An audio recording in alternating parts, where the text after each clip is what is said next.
Hello everyone, welcome to a brand new episode of the Lone Coat Mafia Podcast. It is I, the Reverend Godfather, the show's main host and frontman.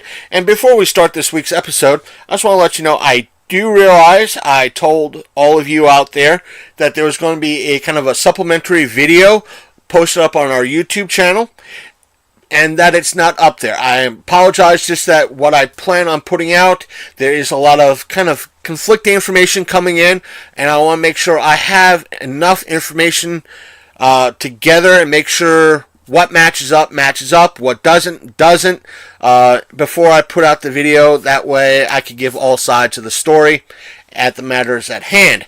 Now for this week's episode, it is our interview with Ken Hunt that we got back in October at 4-State Comic-Con, and Ken Hunt is a artist, comic book artist, I should say, and he's done work for Marvel, DC, other independent kind of comic book companies, plus he does a lot of freelance work as well. So it was a very informative interview, and before I continue, the only thing I did to this, nothing was cut out of this episode, but it was boosted a little bit so you could hear things better. And what he does tell us is how he does his work, how Indiegogo and Kickstarter and GoFundMe has helped a lot of the independent creators out there get their work out to a larger audience, and how he got started in his career. So it's very informative for all of you inspiring artists out there, and not just inspiring, so some of you who might actually want to grow as an artist or become an artist. So here is that interview with Ken Hunt, and I'll see you on the other side. Hello everyone, I am here with the one, the only, Ken Hunt, who has been an artist in the industry for the past 27 years. And just for the sake of giving the listening audience of what you've done in the past, what have you done in the past? I have worked on the Batman books for DC Comics with Talon and Batman. I've also worked on Harley Quinn for DC Comics. I've worked on Lady Death for Brian Polito's Coffin Comics. I've worked on the FemForce books way back in the day for the old AC Comics stuff. I've done lots of stuff for lots of different people. I think one of the most important things I ever did was what I first started on was back in the early 90s. I worked with Marvel on their What If books. But it never got published because they canceled the book before mine got finished. But that's just the way the game goes.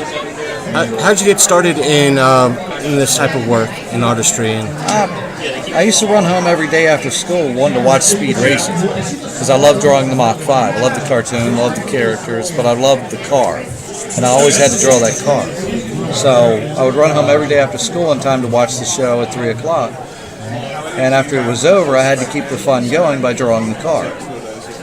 So, and that's what started me drawing. But one day, I took my allowance, I went around the corner from where we lived to this little corner drugstore, and I saw a comic book on the shelf, and I didn't care about the characters. All I saw was this really cool looking cover. And that's what made me buy the book. I didn't know who the characters were. I only knew at that time who Spider-Man was, and the Hulk, and Captain America, and maybe some Batman and some Superman stuff. But that was my extent of superhero knowledge. If it wasn't the household characters, I didn't know who they were. But I saw this comic book on the shelf. It just had this awesome looking cover. And it was the cover of Giant Size X-Men #1. So it was 1975. And I saw this book on the spinner rack, and I bought it for 50 cents. That was the cover price. And ever since that book, I've wanted to draw comics and superheroes. So Speed Racer started me drawing the cartoon.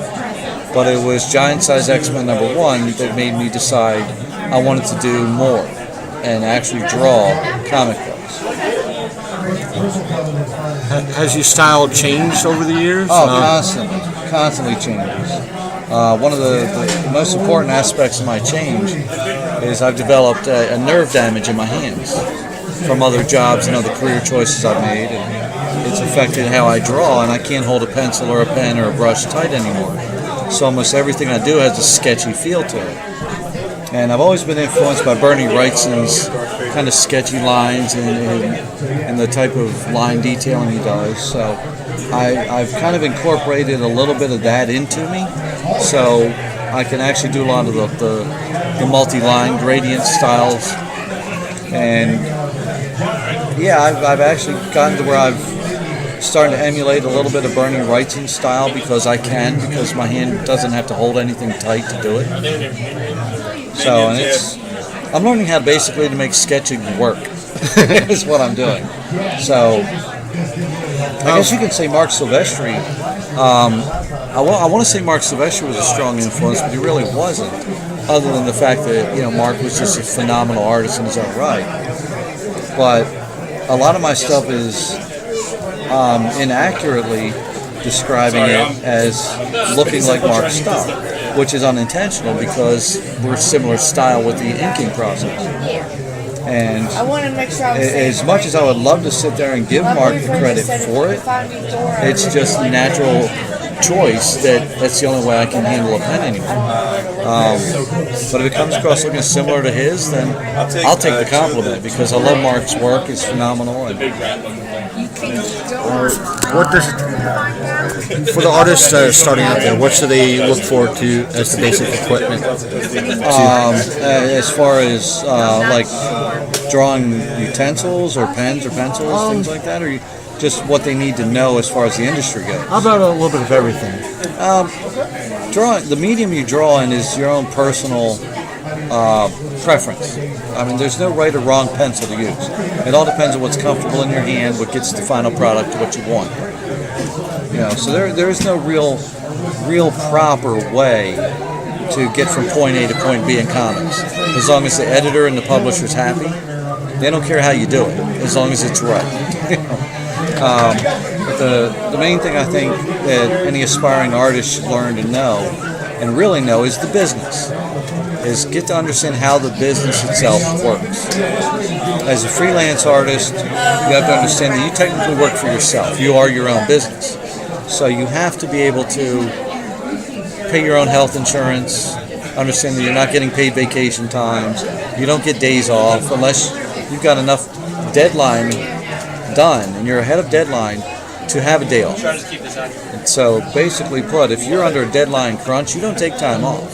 You might not even get time to go to bed or go to sleep. You've got to get the job done because you're only going to miss so many deadlines before they don't hire you back. And that's where the work part really comes in. You can draw as your passion and love what you do, like I do, but it is work. It is a job, and you have to be ready and understanding that it's not all fun and games. It's not all sit down and collect glory and have fans want to come get your autograph.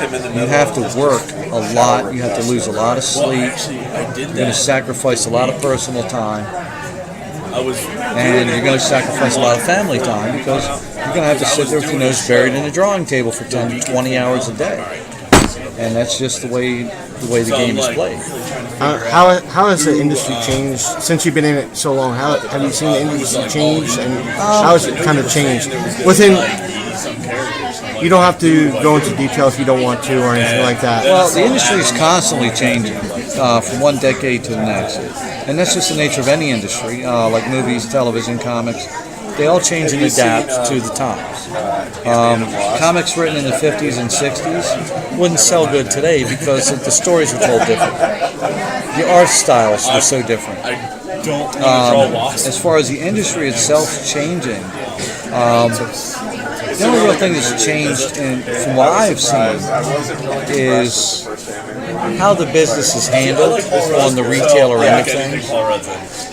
Publishers, they don't make as much money on a cover price as you might think. So when you sit there and you see a comic book for $4 cover price, you think, oh my God, why is it $4? It's so expensive. As a fan myself, I think that's horrible, $4 cover price. But at the same time, Marvel and DC, it costs them anywhere between $8,000 to $12,000 to produce a comic book, and that's before it goes to print. That's their cost to pay the writer, the penciler, the inker, the colorist, the editor, the letters, the works. You know, you got to pay all these people to create the comic book, and that's where the real hard money comes in. So if you estimate $10,000 to $12,000 to make a comic book, one issue, then you've got to sell 25 or 30,000 copies just to break even, because the publisher doesn't make $4 on the cover price. The publisher maybe makes $1 at most, $1, because out of that $4, the retailer has to make money, the distributor has to make money, the publisher has to make money, and the printer has to get paid. So that's where all that money comes from. So you have to understand what the business is to really survive in the business. You know, you can draw great pictures all day long, but if you don't understand the business you're working in, you'll never survive. How is the indie market or the Indiegogo Kickstarter market changed a lot of the industry? It's actually opened up a lot of doors for independent creators, and it's allowed access for more fans to reach those. Because the direct market, like Diamond and the other distributors out there, you have a very limited way of getting noticed by the fans in comic stores.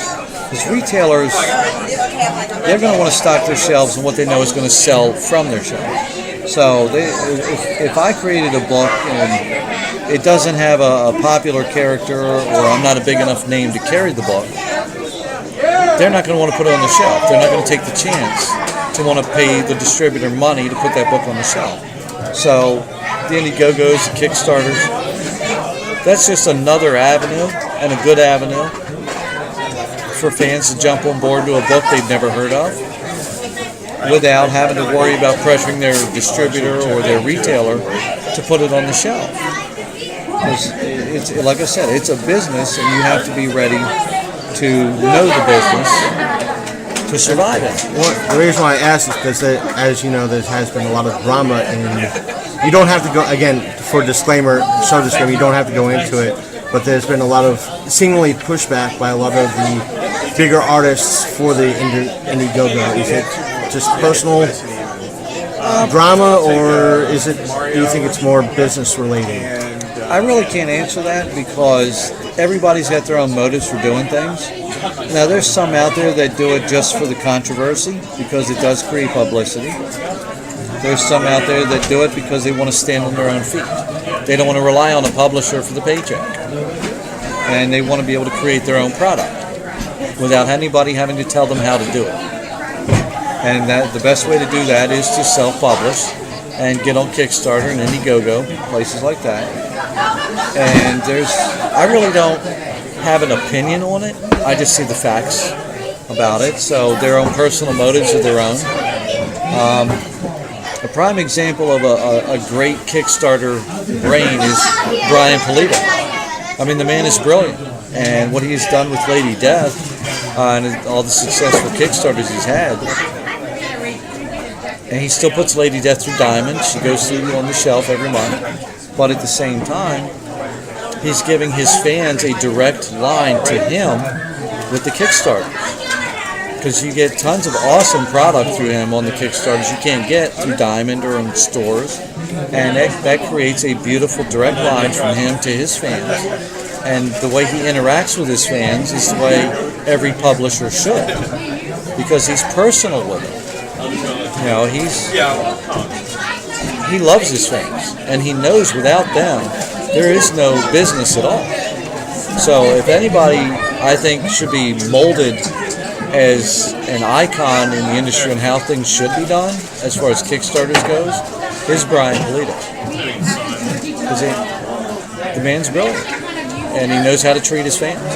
Have you seen with cons such as Florida State and Baltimore being, I should say, in the range of something the size of Florida State to the largeness of a New York or a Baltimore, have you seen better interaction with the fans? Well, from an artist standpoint? Well, from my standpoint, the smaller shows like Florida State Comic Con, which is not a tiny show, it's a moderate show, you get more personable, because in the bigger shows you get a lot more crowd, a lot more people.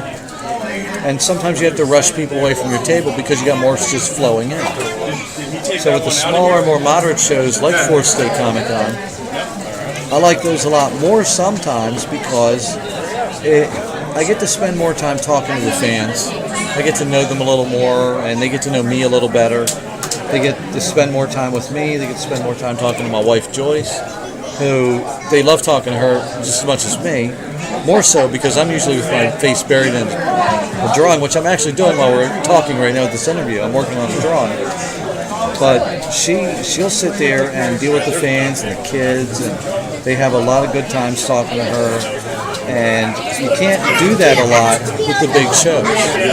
You have to keep moving people constantly, or else they start backing up into the aisles and you get crowd problems. So my personal opinion is the big shows are wonderful. I can't condemn any of them. But as personally, I love spending time with my fans. I love talking to them. So financially, it's a toss-up. But personally, I like the more moderate shows because I do get to talk and deal and spend time and really get to know my fan base, which I don't get to do at the big shows. Pretty good. Are you, even though you're an artist, are you a hobbyist as well, or? Oh yeah, I love building model kits and all different kinds of weird little things. I used to be into way too many things because I never had time to do it, but I like building model kits. I like just doing little odds and ends stuff.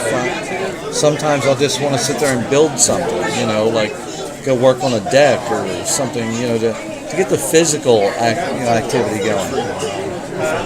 Yeah, I'm one of the few people out there that doesn't care about going out mowing the lawn because it gets me off my butt. Because, I spend 10 hours a day on my butt. I need to get up and move around once in a while. What has the most challenging thing that you have drawn, or worked to have drawn? Pikachu. Why is that?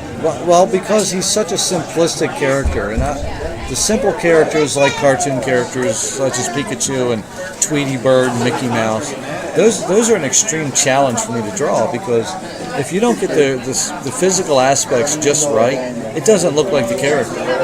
Whereas I can draw Batman 100 different ways, and as long as I get his silhouette right, it's still Batman. But it's more because they're simplified drawings, and they're very anatomically incorrect, and they really screw my head up when I try to draw them, and it makes it much more difficult. I mean, I like drawing a super detailed Batman figure, or a Harley Quinn, or the Joker with tons of wrinkles in his face, and gnarly teeth, or whatever. And because I can get into those fine details, it just comes better to me. But if I do something as simple as, say, Snoopy, he's going to kick my butt all day long because he's too simplified. So it's psychological, really. I mean, if I practice more and more and more, I can do them all day long. But my mind doesn't like wrapping around simplistic design. What else? What has your favorite show been to go to? My personal favorite convention? Wow. That's kind of tough. I really don't have a personal favorite convention. I mean, I've been to a lot of them. I think which one has been the most fun then? The most fun? Yeah. Wow, I have fun at all of them. Really, I do. Because we just have a lot of laughs and a lot of good times with the fans. I really can't put a favorite out there. I really can't. Because, like 4th State, 4th State's a really moderate-sized show. But my wife and I, we've been having a lot of great laughs, a lot of fun interacting with people. We know a lot of the people that run the show. We know a lot of the celebrity guests. So we have a good time. We go to Baltimore Comic Con. Baltimore Comic Con is 20 times the size of this show. But we still have a good time there because we know so many people. The fans are great. The crowd is fun. Always some fun costumes, cosplay, as you say. But there's some shows that you're just miserable at too because it's too much. Sometimes it's just overwhelming, and it's not because of what's in the show. It's because of the travel time to get there, the cost of the show to be there, the stress level of what you have to present to be there. So I try not to do those kind of shows to where it becomes too much work. I try to stick to shows where it can just be relaxing. Because if I'm stressed out, my fans are stressed out. They don't like coming to me when I'm in a bad mood. Who wants to deal with me when I'm in a bad mood, right? So I stick to shows where we can sit and relax and have fun. So it's not always about making a ton of money to me. I don't have to. It's about having fun with the fans. So I stick to those kind of shows. And I can't really put names on them either because I do it with those particular shows and I try to do it every show I do. So if I have a bad experience with a show, 9 times out of 10, I don't go back. Just because it's going to stick with me and I'm going to end up repeating the mistake. So, but On that note, what tips and tricks would you have for someone that is trying to become a artist, not so much a comic artist, but someone who draws or along those lines? Well, any artistic medium, you need to understand the business you're getting into. I mean, if you want to be a graphic designer, then focus on the type of design work you want to do. If you want to be the guy that draws the instructions for putting together an entertainment zone, I mean, that's a graphic art. That's an illustrative art.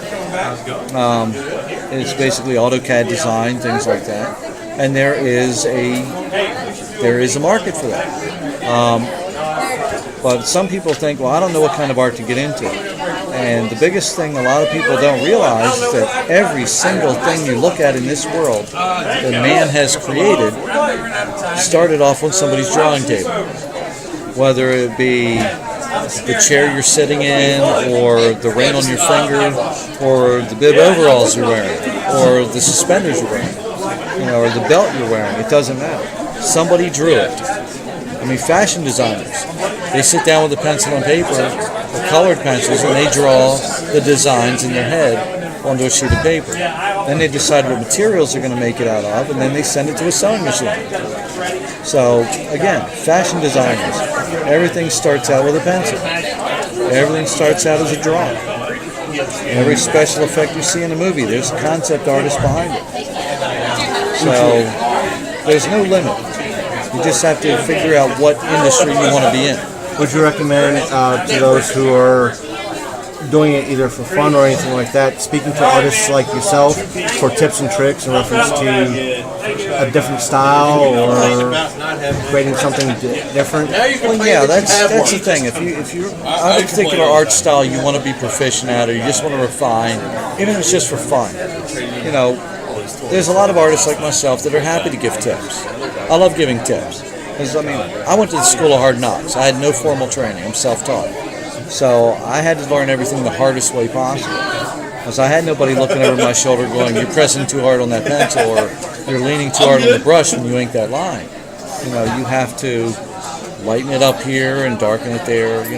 I didn't have anybody looking over my shoulder. So when somebody comes to me for pointers, I'm happy to give them. Because, like I said, I never got it. I got some tips from my parents when I was a kid, but there was only so much they knew. My father was an amateur cartoonist at times, and he would draw stuff for people. And my mother was a graphic designer, but neither one of them anywhere near the comic industry type stuff what I wanted to do. So once I got to a certain level of skill, there was nothing they could help me do. And the few comic conventions that were around at that time would have maybe 1 or 2 artists in it, because they were little shows. And most of the time they were so busy they couldn't stop and give me pointers. And so it was just learn it the hard way. So it kind of, in a way, when a fan like myself comes up to you and says, I liked your art in book X, how the heck did you do that? That kind of, does that send a kind of, not so much pride, but... Well, it does give a bit of an ego boost when somebody comes up and tells you that. Of course it does. Everybody wants to be praised. But you also have to learn to take the good with the bad, because art is such a subjective thing. I mean, some people, like me, some people out there are going to walk up and say, oh my God, I love your art, it's like the best ever. And then somebody's going to walk up and go, God, I can't stand it, he sucks. Because my style does not appeal to them. They don't like the way I draw things. And that's just the norm, it's the way it is. But regarding your question though, if somebody walks up and says something like that, I would ask them to kind of specify what part they're talking about. So if they say, well, how did you get those lines like that? I'd have to ask them, like, be a little more specific. Which part are you talking about? So, because I've got a million lines in one drawing over here that I'm looking at right now. It's a darkness piece. There's over a million lines in that drawing. And they say, well, how did you do this? I would explain to them in detail exactly how I achieved that effect with that particular part of the drawing. So I'd have to break it down so I could explain better in detail what I did. So I can't just generalize, well, I drew it, then I inked it, and there it is. That doesn't tell you anything. Well, that's why I was going to be like, so I see that you're more of a hands-on with granted everything's hands-on in a way, but do you prefer more of a tactile in reference to pen and pencil on paper, or digital format? Digital format's a wonderful tool. It is. It's a wonderful tool. It's a great technological development for art. However, for me personally, I don't draw digitally because it does cut down on the financial income. And I try to emphasize to people that do digital art and only do digital art is that if you're sitting at a convention like I'm doing right now, and somebody walks up and says, I want a sketch of the Joker, or I want a sketch of Batman, you can't do that with an iPad. I mean, you can draw it on an iPad, but you're not handing them any drawing. You're just emailing them a digital drawing. There's so many collectors out there that want an original piece of artwork to hold in their hand. So if you just draw strictly digital artwork, there is no original piece of art that could become worth thousands of dollars to a collector. Now, if I did a Batman cover for DC Comics, and I did it digitally, and a collector comes up and says, I want to buy the original artwork for $5,000. Offers me $5,000 for the original art because he loves it that much. I have nothing to hand the man or the woman. It's like, what do? You get proficient at one thing because you can meet your deadlines, but you also cut off your revenue if you don't have a physical piece to hand someone. Yes, the publisher is paying you for the artwork that you're producing, but they're not always paying for the original piece that you still have in possession, which you can now sell to a collector. So by having that, yes, you're basically getting double paid, but sometimes the publishers will want you to contribute the original art to them. So that all depends on the contract. Now with me, I keep all original art because I know there are collectors out there, and that's why with what I do with publishers, I'm not very expensive for publishers. I'm actually very cheap. So I can keep getting work. But I also know that there's collectors out there that want to buy the original artwork from me, and that's where I make my real money, is in selling the original artwork. And when you're sitting in a convention, you should be able to sit down with some Bristol board and a couple pencils and pens or inks or whatever, paint, whatever you want to use, and be able to do some quick hand-drawn pieces for the fans and collectors that are walking through the show. Right on site. You should be able to do that, because you are creating additional revenue for yourself of being able to tear out a piece of paper and hand it to the fan. And it's a one-of-a-kind piece. That's the beauty of it. Digital art you make into a print, and that print can be made a million times, and it's still the same piece of art. But the hand-drawn pencil sketch that was made from, there's only one of that, and it's worth 10 times more than a million prints. And on that note, I shall end things. I do appreciate it. My and pleasure. Folks at home, you can see Ken Hunt probably at multiple shows. Do you have a fan page? Yeah, you can find me on Facebook at facebook.com Ken Hunt Art, one word, and also on facebook.com ken.hunt.104. That's where you can send me a friend request. You can just Google me too. I'm all over the place. But I do have some appearances coming up soon. I have a store appearance in Salem, Massachusetts on October 27th at Silver Moon Comics and Collectibles. I'll be there all day. And then I will be going to the Gamer Comic Expo in Miami, Florida. I believe it's the It's in November. I'm trying to remember the date. I think it's November 9th through the 12th. I'll be there all 4 days. Again, thank you so much. Oh, thank you. Welcome back, folks. I hope you enjoyed that interview with Mr. Hunt. And again, the only thing I did to the interview was boost it up a little bit. And the crackling that you might have heard occasionally, it's just me adjusting the mic, the device I was recording with. But if you have any questions, comments, or remarks, you could feel free to, in regards to the interview, or anything else for that matter, just send them to our email at longcoatmafia@gmail.com. There are other ways to send us messages. I'll get to that in a moment. Nothing else to really announce or rant about right now. Just that I'm gathering everything together for our first hostful of the new year. And it's going to be a kind of a year in a review type of episode. Whether it's going to be a solo episode. Hopefully it's going to be with Big Candy. Whether it's going to be through Skype or kind of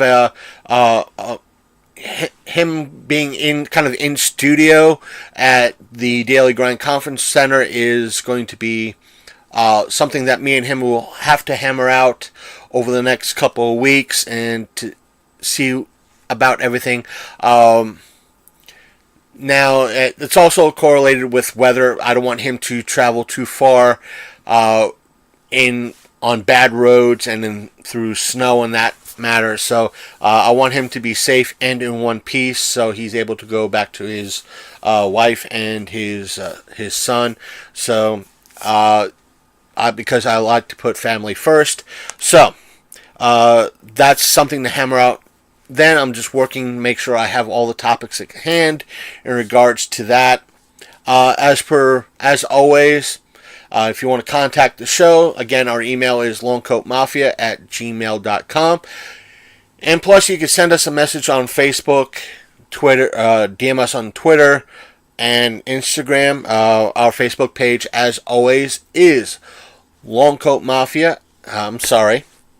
I almost gave you the show's email again. Our Facebook page is facebook.com/The Longcoat Mafia Podcast. Our Twitter handle is Longcoat Mafia, and our Instagram is also Longcoat Mafia. So feel free to on each of our social media pages.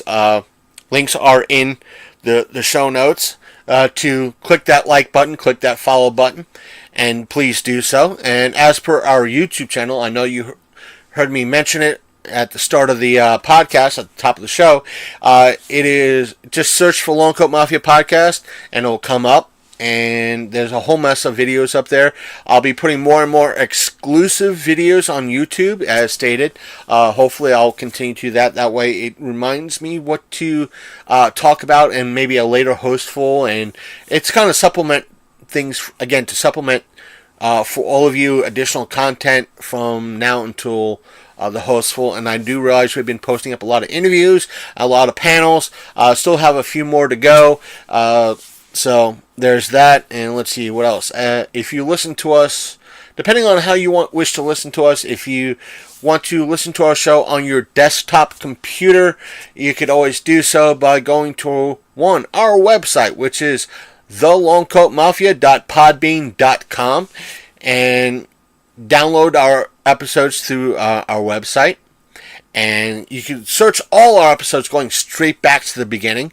And you can, or I should say also, we are found on Stitcher Radio, Spotify, and on iTunes. That's right, you can get us through iTunes. So I do recommend keeping our website bookmarked in your favorite browser, because sometimes iTunes can be a little finicky in regards to how it decides to see the podcasts,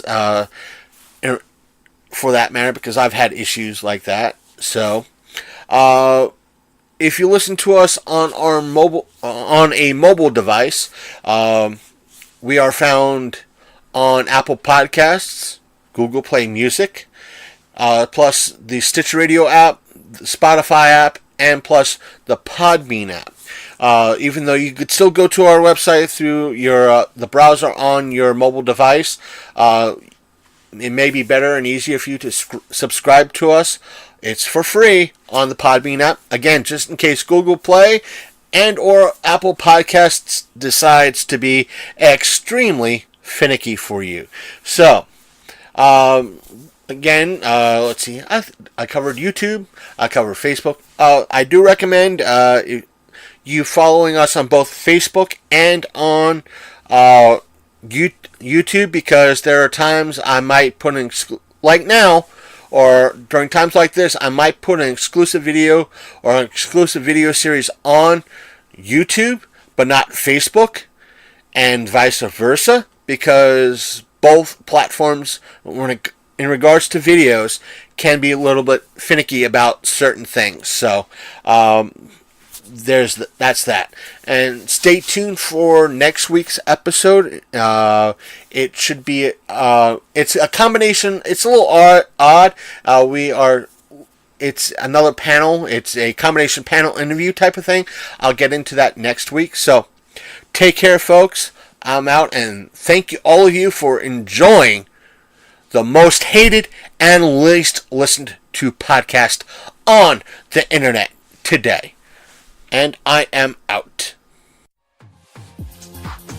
See you next time on the Long Coat Mafia.